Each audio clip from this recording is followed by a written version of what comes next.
Hi, I'm Miles Rapoport, and I was a member of the Encampment for Citizenship the summer of 1966. Where was the encampment in '66? It was in Barberville, Kentucky, Oh, in the eastern Appalachian part of Kentucky. where were you from? Uh, I was born in the Bronx Uh-huh. and grew up in Great Neck, New York. So this was quite an experience for you. It was an incredible experience for me, absolutely. What motivated you to go to the encampment? I had begun to be active as a high school student in the civil rights movement and the anti-apartheid movement, and it was just the beginning of the Vietnam War era, and several kind of the liberal activist students from my class, we all came together. There were three of us, Uh-huh. and it seemed like a great opportunity, and my parents were willing to send me, so we came. What was the demographic of the encampment when you went?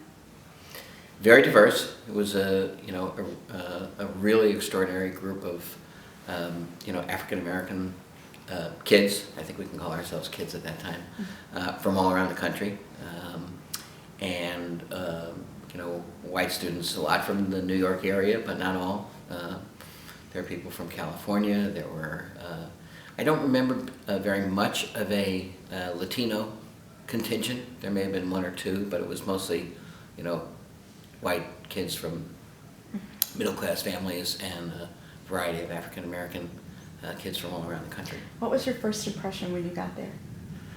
I was a little bit nervous. It was clearly, I wasn't surprised. It was what I had asked for and what I had wanted. But the beginning of the process of meeting 47 kids that I didn't know and from all kinds of different backgrounds was a challenge. Yeah. What did you learn from it? What did you take away? Well, it was really a remarkable experience in an extraordinary moment. And I'll divide what I took away into two parts. One was from the external facing activities of the encampment that summer, and then second will be from the internal. Externally, the war on poverty had just been announced, and our job, our experience in the community was to go out in pairs or in threes, knock on doors in these very rural sections of eastern Kentucky, what at that time were called the hollers, and the war on poverty, was trying to get people to connect to it. So we knocked on doors and we offered to paint people's mailboxes as a way of showing them that the community action program could really do something that was a tangible and concrete benefit, and by way of doing that, encourage them to become part of it and look and find all the other services that were available. So that was incredible to do it. I mean, some people were very welcoming and very interested in talking, and other people were not. And so we learned from all of those experiences. But it was really, it was certainly a kind of housing and a kind of poverty that I had never seen or experienced, and it was a learning experience from the people themselves. Mm-hmm. And you said internally you can't. Internally, if you go back to 1966, it was the year after the Watts Rebellion. It was the year of Stokely Carmichael's ascension in SNCC, and the kind of the divide in the civil rights movement between the more nonviolent Martin Luther King followers and the more militant SNCC folks, and that became just a tremendous subject of discussion. What was the role of white liberal people in the civil rights movement? What were the right strategies? What would build a broader coalition? What would be alienating? And combine kind of teenage growing upness with these very, very important philosophical issues, and we had some pretty challenging and important discussions, and I think that affected me extremely deeply in ways that stayed with me for the rest of my life. Did they bring in outside speakers at that time, or? Yes, there were a number of outside speakers, who were interesting, but what I really remember are the internal discussions with the other students who were there, and the other people, and the counselors, who were also themselves extraordinary people with backgrounds in the civil rights movement. What did you take away from the encampment that influenced the rest of your life? I think to use a somewhat dated term, I became radicalized. I came in, I think, as someone who felt a sense of liberal, guilt and liberal idealism. But the conversations there really made me say, I've got to go and devote my life to being a fighter for social justice and racial justice, and that these issues are much more raw and much more personal and much deeper than I had imagined, and they require a different orientation in life. And so I came back, as a senior in high school, got immediately active in the anti-war movement, and we actually invited Ivanhoe Donaldson, who was the general secretary of SNCC, to our high school, which caused a great controversy. So those are the kinds of things. So it really just changed my whole attitude about who I was. I wasn't a liberal that was going to do good in the world. I was an organizer and activist who was going to fight for social change. And not that the values were so different, but the self-conception was different. And what did you go on to do? Well, I went to college after that, where I immediately majored in anti-war organizing and demonstrations. Was very heavily involved in the anti-war movement. And then when I graduated, I became a community organizer. And I went to Chicago and got my Saul Alinsky training. Worked with community organizations in Chicago and in Massachusetts and in Connecticut.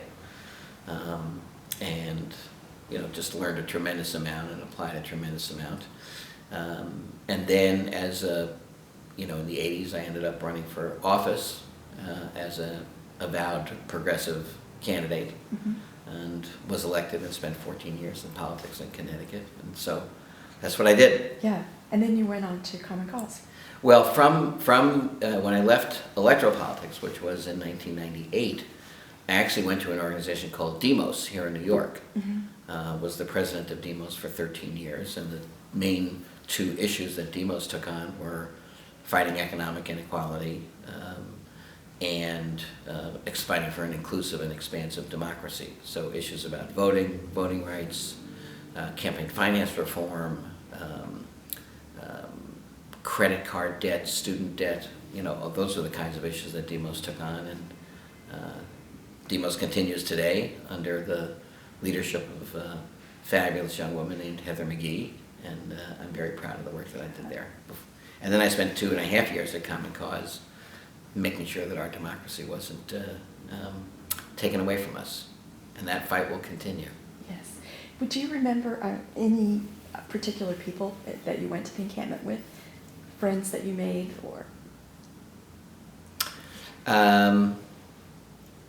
Yes. I remember two counselors very well.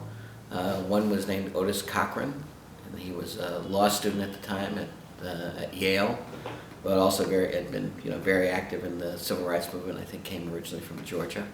And there was a teacher from New York, a woman named Mary Montel, who was also just very, very powerful. In terms of the other encampers, I met and became friends with Peter Neufeld, who now is the director of the Innocence Project. The two people that I came with from Great Neck, Ellen Nasper and Arthur Sadin, both went on to have very, very much people-oriented careers. Ellen as a psychiatrist and Arthur as a trial lawyer for injured workers. And so, and then there was a whole kind of other group that I encountered and tried to stay in touch with, but the years went by. Yeah. What purpose do you think the encampment will serve going forward? Well, I think we're at a historical moment where many of the challenges that we saw in 1966, unfortunately, are still with us. The conversation and issues around race in this country fueled a tremendous amount of the election campaign of 2016. Issues surrounding gender roles and the role of women, and what kind of acceptable social norms do we need as a society. And I think the whole issue of economic inequality. So those are the issues, And I think what the encampment can do is, again, train leaders to young leaders, high school leaders, to come to learn from each other, to expand their horizons, to get more knowledgeable about the world, to hone their skills, to participate in self-government. And I just think that the young people who do the encampment going forward will come out with the same kind of commitment to making change as those of us who went in 1966. I have no doubt of it.